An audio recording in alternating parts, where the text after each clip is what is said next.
Success is a curious thing. It doesn't always announce itself with trumpets. And failure, well, failure rarely knocks down the door. Most times it slips in quietly, not with a crash, but with a whisper. It's almost invisible at first, and that's what makes it so dangerous. You look around and wonder how you drifted so far from the destination you once set out for. See, if failure came with a warning sign, most would recognize it, stand guard, and do something about it. But it doesn't. It hides behind small habits that seem harmless, even reasonable, on their own. Skipping a morning routine just once, letting a day pass without reading, promising yourself you'll do it tomorrow. It's those little choices that open the window, just a crack, and that's all the thief needs. I've seen it too many times. People come to me and ask where they went wrong. They worked hard. They had big plans. But somewhere along the way, something slipped. Not with a bang, but with a whimper. Little habits left unchallenged, repeated day after day, became the silent thieves that stole what they'd been working for. And that's the danger, isn't it? Most people think success comes from adding more work, more hours, more ambition. But just as important as what you add is what you allow, what you tolerate, what you let pass unchecked. You can plant all the seeds you want, but if you let the weeds grow, pretty soon there's nothing left of your garden. Now, it's easy to spot the big mistakes, the major errors in judgment. But I'm talking about the habits so small you almost miss them. Leaving the dishes in the sink one night because you're tired. Letting a disagreement go unresolved because it's uncomfortable. Not writing that thank you note. Because after all, what's one note? These are the habits that steal your future. They creep in through the cracks, unnoticed. Each time you repeat them, they gain strength. Before you know it, you've built a wall, brick by brick, that stands between you and your potential. What's the lesson? Success isn't just about doing the right things. It's also about guarding against the wrong ones. It's about vigilance, about becoming a watchman at the gate of your own life, checking the locks, making sure the windows are shut, and not allowing even the smallest thief inside. It's a hard truth, but a necessary one. Habits shape your destiny. Not just the ones you celebrate, but the ones you excuse. The ones you rationalize. The ones you believe are too small to matter. Let me tell you, they matter. In fact, they may matter most of all. So as you consider your journey, ask yourself, what habits have I let slip in unannounced? Where have I grown complacent? What have I allowed day by day to drift out of alignment with my goals? Because if you don't catch these silent thieves early, they will take from you more than you ever imagined possible. Procrastination is a sly thief. It doesn't make a scene. It simply invites you to wait, not forever, just for now, just until you feel ready, until you know more, until conditions are perfect. And the danger is, it sounds so reasonable. Why rush? Why not take a little more time to think, to plan, to prepare? But here's what I learned. Waiting for the right time is a trick. There's no such thing. Life rarely serves up perfect conditions.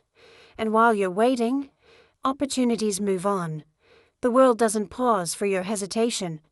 Every time you delay action, you lose more than just minutes or hours. You lose momentum. And momentum is a precious thing. When you're in motion, energy is high, ideas flow, confidence builds, but stop. Just for a day or two and it gets harder to start again. The habit of delay becomes its own kind of gravity, pulling you further from your goals. You see, progress doesn't come from thinking about action.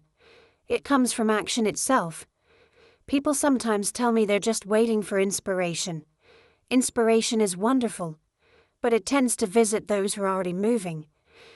Get started, and you'll be surprised how often inspiration catches up with you.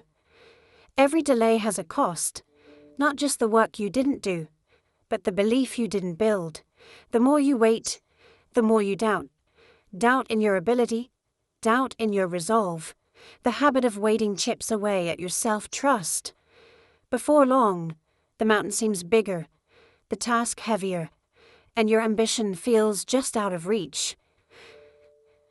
Winners and losers often start with the same intentions, but winners act, while others wait. It's not always the most talented who succeed. It's those who show up, day after day, regardless of how they feel. They know the right moment is the one they make. They don't wait for conditions to improve. They get to work and let progress create its own weather. And here's something to remember. Action builds confidence.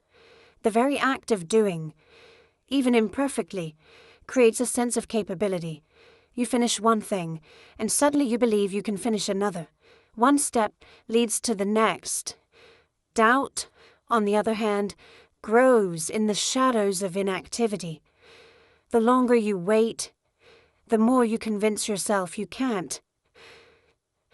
I've met so many people with big plans who waited their whole lives for the right time.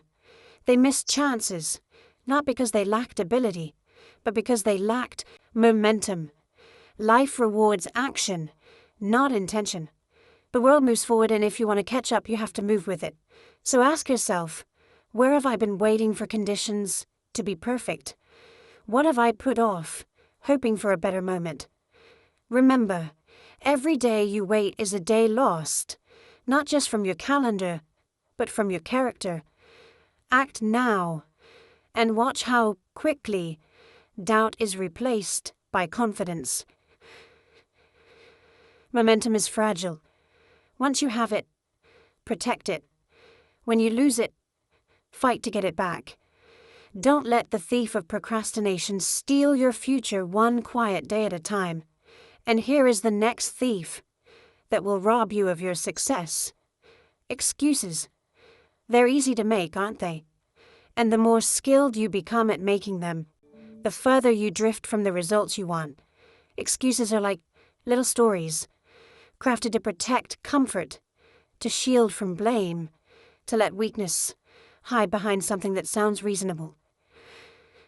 Over the years, I've watched people explain away missed opportunities with a kind of creativity that could have built a fortune if applied to solving problems, instead of explaining them. The weather, the economy, a difficult childhood, lack of support, timing. The list is endless. There's always something outside to blame for what's not working inside. But here's what happens. Every excuse you make, every story you spin to defend a lack of progress, quietly drains energy from the only place it matters, your ability to fix what needs fixing. The time you spend justifying is time you don't spend improving. You can't move forward with one foot in the story and one foot in reality. There's a simple but tough truth you have to accept. You can have reasons, or you can have results, but you can't have both. Reasons make you comfortable in the moment. Results make you proud for a lifetime. People ask me, what's the difference between those who succeed and those who don't? It's not that one group had fewer obstacles. Often it's the opposite. The difference is in the response. Some people respond to setbacks with excuses, while others respond with action. Some seek understanding, others seek escape. The first group moves forward. The second stays stuck. I remember a young man who told me all the reasons he couldn't start his business. No money, no connections, no experience. But as the months passed, his story grew longer, not shorter. The more skilled he became at defending his inaction, the less energy he had to do anything about it. One day he realized his story had become a cage. He was trapped by his own explanations. You see, the world rarely rewards those who are good at explaining why they didn't win. It rewards those who take ownership, who say, "This is my responsibility," no matter the circumstance, no matter the odds. Responsibility is the foundation on which everything else is built. When you claim it, you gain power. When you avoid it, you give that power away. So ask yourself honestly, what excuses have I been making? Where have I been telling stories instead of taking steps? It takes courage to face your own explanations, to admit that comfort has been more important than change. But once you do, you reclaim all the energy that was lost in justification. Every minute spent making an excuse is a minute not spent making progress. Trade your stories for strategies. Trade your reasons for results.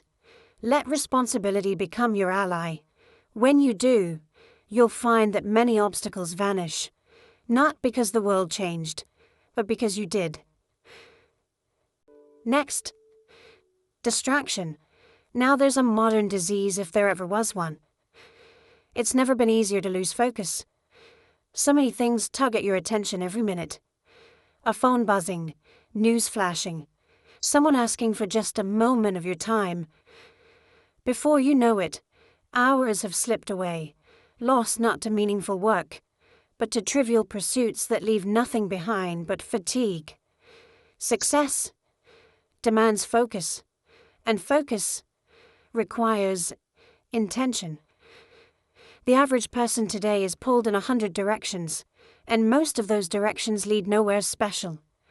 It's easy to say yes to every request, every notification, every new piece of gossip, thinking you can handle it all. But every yes to distraction is a no to achievement.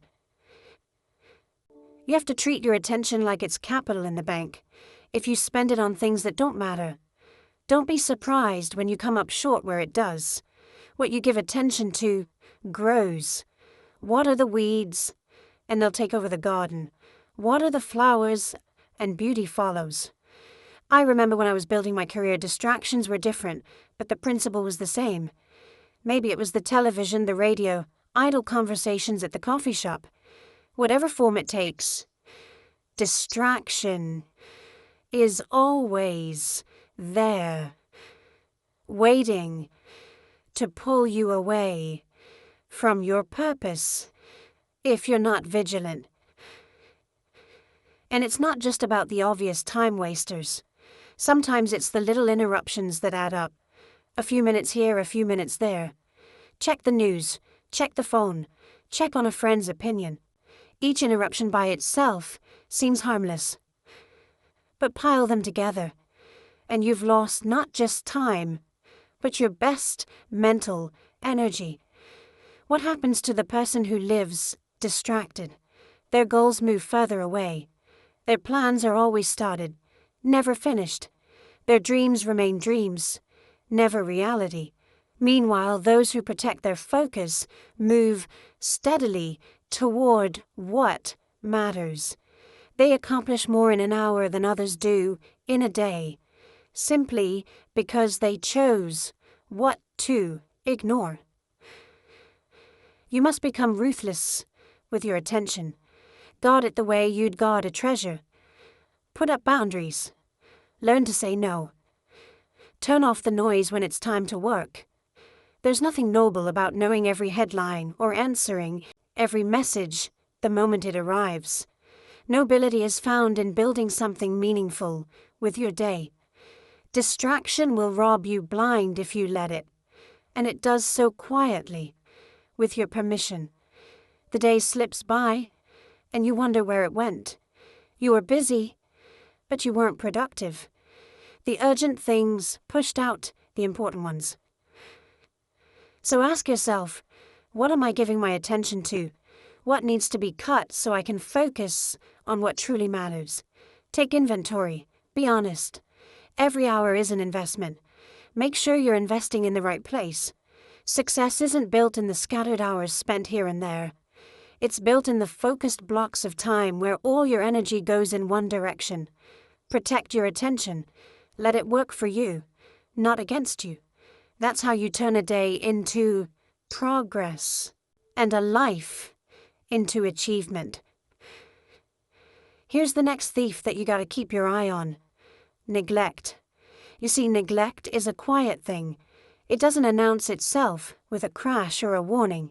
It just creeps in, little by little, until what once was strong begins to wear down. You don't lose success overnight. It's lost in small moments, through little acts of ignoring the basics, the simple disciplines that once brought you progress. Think about it. Nobody wakes up one morning in crisis. Crisis is built day by day out of neglect. Skip your reading for a day, then 2, then a week. Stop checking in on your goals. Let relationships slide because you're too busy. Ignore your health because you'll get to it soon. At first, nothing seems to change, but over time, the foundation weakens. The basics always matter. Your health, your learning, your relationships, these are pillars. Ignore them, and the structure doesn't fall in a single day. But one morning, you look around and wonder why you feel tired, disconnected, behind. That's the slow work of neglect. Quiet, steady, and relentless. I've seen business people lose their edge, not because of one big mistake, but because they stopped paying attention to the small details. They let the paperwork pile up. They missed a few calls. They assumed the customers would always be there. Then one day the numbers didn't add up. The clients went elsewhere, and all that happened was a bit of neglect day after day. It's the same in personal life. A friendship is strong, so you think it can withstand a little distance. But weeks go by without a call, and suddenly it's awkward. You don't know what happened. It was just neglect, wearing away at what once was valuable. And health, oh, how easy it is to let that slide. Skip the morning walk, eat whatever's convenient, sleep a little less. No big change at first, but neglect is patient. Over the months and years, it takes a toll that's hard to reverse. You can always trace a crisis back to moments of neglect. Not doing what you know you should have done, letting the basics erode. The fix is never dramatic. It's just a return to discipline, a recommitment to the little things. Pick up the book again. Reach out to someone you care about. Get back to the habits that once built your success. So ask yourself, where have I let neglect creep in? What basics have I set aside, thinking they could wait? Don't wait for a crisis to remind you of what matters. Take inventory now. Restore the disciplines. Build the foundation strong again. Success is maintained by tending to the basics, not once in a while but every day. Neglect nothing that truly matters, and you'll find crisis keeps its distance. Next, comfort, the hidden trap. It's so inviting, so pleasant. After all the work, the striving, the sacrifice, comfort calls out. You deserve a break, it says. You've earned a rest. But comfort, if left unchecked, can do what hardship never could. Slowly pull you back from progress, while disguising itself as peace. I've watched it happen so many times. Someone works hard, builds something good, achieves a level of success. Then, the urgency that once fueled their discipline begins to fade. The habits that built their foundation get replaced by routines that simply maintain the status quo. Before long, they're coasting. The edge is gone. That's the danger. Comfort feels like reward, but too much of it is regression in disguise. You see, the same habits that built your success are the ones required to sustain it. Progress doesn't end because you reached a certain level. If you let comfort turn your drive into drift, you'll find yourself slipping, not quickly, but gradually, almost without noticing. Comfort says, Take it easy. Ambition says, stay sharp. One says, you've done enough. The other asks, what more is possible?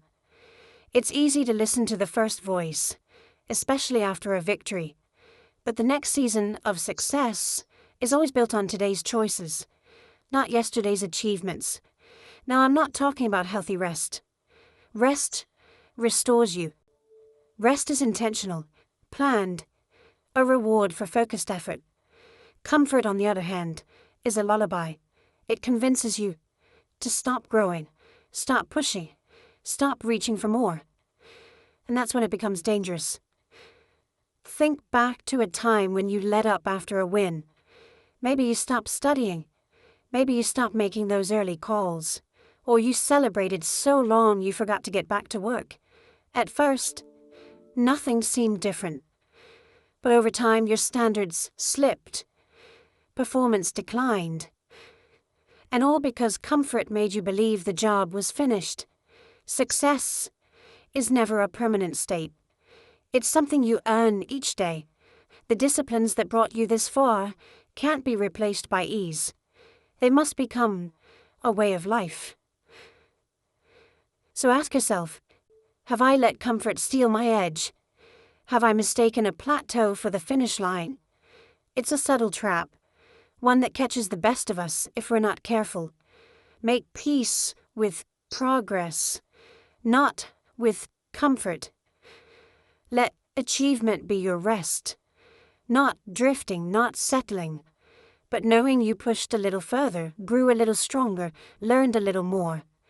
That's the kind of satisfaction that builds real peace of mind.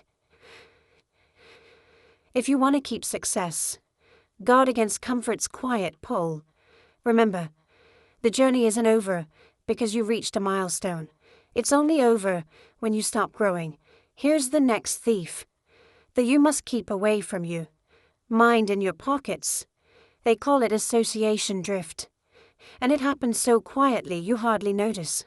You start out with ambition, drive, and clear intentions. But over time, the people you spend your days with begin to shape your standards, your attitude, even your goals. It's automatic like gravity. You adapt to the average of those around you, whether you mean to or not. You see, environment is more powerful than willpower. You can have the best intentions, the strongest disciplines, but if you surround yourself with people who don't expect much, who don't strive for more, pretty soon your standards begin to slip. Not overnight, not all at once, but little by little. What was once unacceptable becomes normal. The edge dulls. I've seen this play out in every area: business, health, even family life. A person with high ambitions starts spending time with those who are content to drift, who believe excellence is too much trouble, who prefer comfort to growth. And as the weeks pass, the ambitious one finds it easier to make excuses, to let things slide, to aim lower than before. Association drift is subtle. Nobody announces, let's lower our standards today. It happens in conversation, in attitudes, in the way problems are handled. When you're surrounded by people who settle, you learn to settle. When you're surrounded by those who push, who strive, who challenge you, your best becomes the expectation. I remember meeting a young entrepreneur with big plans, but his circle didn't share his vision. They laughed at hard work, dismissed big dreams, and doubted anyone who tried to break away from the crowd. It wasn't long before he found himself hesitating, second-guessing, holding back, not because his dreams had changed, but because his environment made it harder to believe. It works in reverse, too. Put someone in a room full of high achievers and watch how quickly they raise their standards. Suddenly, showing up early is normal. Finishing what you start is expected. Talking about goals, reading, learning, pushing. The atmosphere lifts you up. Excellence becomes contagious. You don't have to cut everyone out of your life, But you do have to choose your primary environments with care. Seek out people who demand your best. Spend time where ambition is celebrated, not criticized. Let the pull of excellence lift you higher. Ask yourself, who am I becoming like? What do my closest associations expect from me? Are they pulling me up or letting me drift down? Don't let association drift rob you of your edge. Stand guard at the door of your environment. Choose to spend your best time with those who expect you to grow, to stretch, to achieve. Your standards and your results will rise to match. Emotional reactivity is a habit that can undo years of effort in a single moment. When you lose control over your emotions, you give up control over your direction.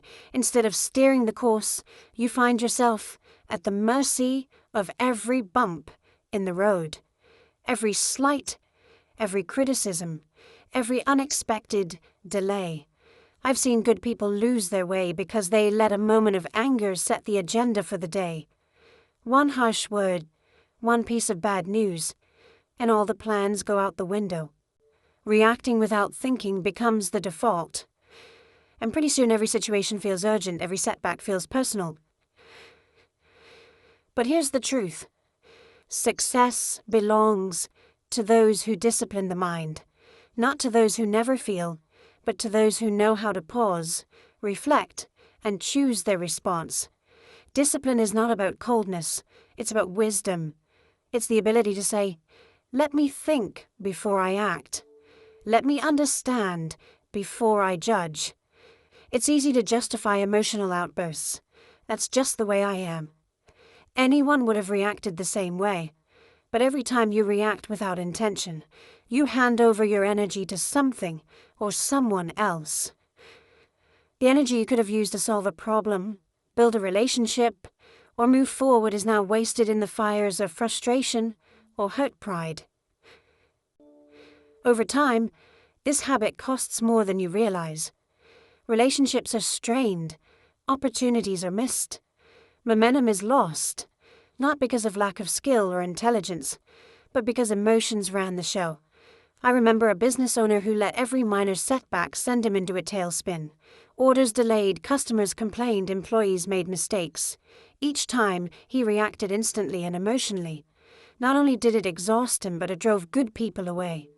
Eventually, he saw that what needed managing wasn't the world around him, but his own responses. Self-mastery is one of the most powerful tools you can have. When you learn to observe your feelings without being ruled by them, you gain an edge. You respond instead of react. You can keep moving forward, even when circumstances are less than ideal. Ask yourself, how much time and energy have I lost this year to anger, frustration, worry, or resentment? What would be possible if that energy were redirected into growth, solutions, and creativity? You don't have to become emotionless. You simply have to become wise. Use emotions as information, not as orders. Pause, reflect, choose. With practice, you become the master of your fate, not the victim of circumstance. Discipline the mind, and you'll find success follows. Control your responses, and you control your destiny. Now, one of the biggest thieves of success is simply the lack of review.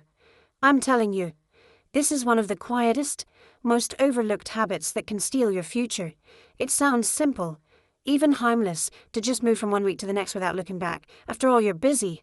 There's always something new to chase, another problem to solve, another opportunity to consider.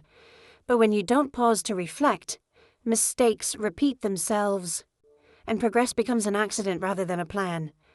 Winners review their week, their habits, their goals. They want to know, did I do what I set out to do? Where did I get off track? What did I learn? Success is maintained by inspection. Unexamined behavior leads to silent decline. Not because you're not trying, but because you're not noticing. I've met people who couldn't understand why they weren't getting ahead. They worked hard, put in the hours, stayed busy, But every year looked a lot like the last. Why? Because without review, they never caught the small errors, the drift from their original purpose, the habits that had started to work against them instead of for them. Life rewards those who learn, not just those who labor. The difference is in the review. Just as a pilot checks the instruments and adjusts the course, you have to inspect your days and adjust your direction. Otherwise, you drift, slowly, silently, until one day you're far from where you meant to be. Take the time to review. It doesn't have to be complicated. A few quiet minutes at the end of each week. A moment to look at your habits and ask, what's working? What isn't? Where did I waste time? Where did I make progress? The act of looking back, honestly and without excuse, is what allows you to move forward with intention. Reflection isn't about guilt or regret. It's about learning. It's about making tomorrow better than today, not by luck, but by design. The discipline of review creates a cycle of improvement. You catch yourself sooner, adjust faster, and see growth where others see repetition. Ask yourself, when was the last time I really reviewed my week, my habits, my goals? Where have I allowed drift because I wasn't paying attention? Success isn't just about big wins. It's about constant course correction. Don't let the lack of review become a silent thief in your life. Inspect what you expect. Take the time to reflect, to learn, to adjust. That's how winners keep winning. Not by chance, but by choice. And here's the key. I call it the replacement rule. Now this is where real change begins. You can't just remove bad habits. Nature doesn't tolerate a vacuum. If you try to simply stop doing what isn't serving you, something else will rush in to fill the space. Often the very same habit you tried to get rid of, or one just as unproductive. The secret isn't subtraction, it's replacement. You have to trade one habit for another, one routine for a better one thought pattern for something stronger. Every minute that was lost to procrastination can be reclaimed with intention, by filling it with scheduling, with action, with meaningful work. If you find yourself making excuses, don't just silence the voice, give it a better job. Replace excuse-making with accountability. Find someone who will challenge your stories, who will ask you for progress, not just promises. Trade distraction for focus. That means building routines that make it easier to ignore the noise. Setting boundaries. Creating space where your best work happens.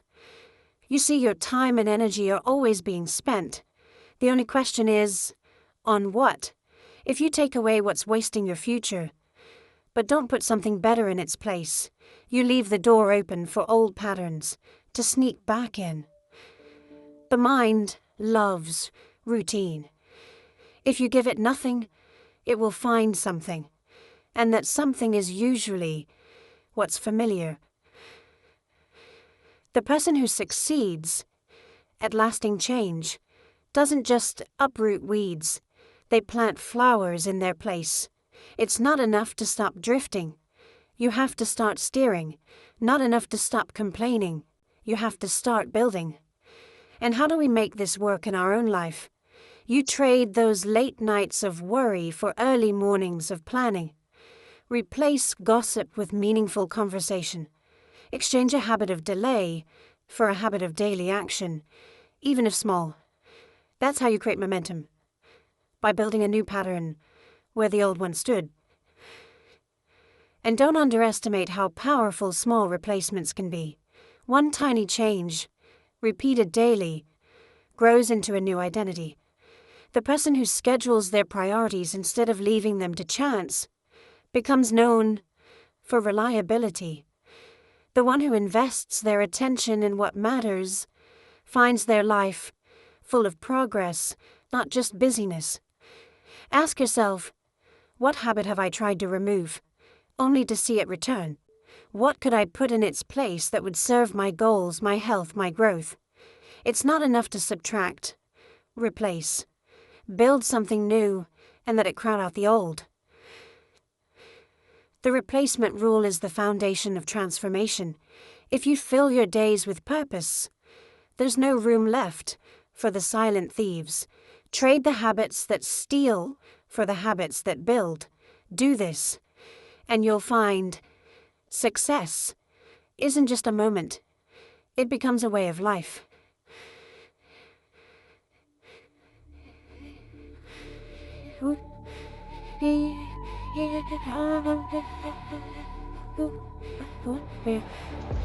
We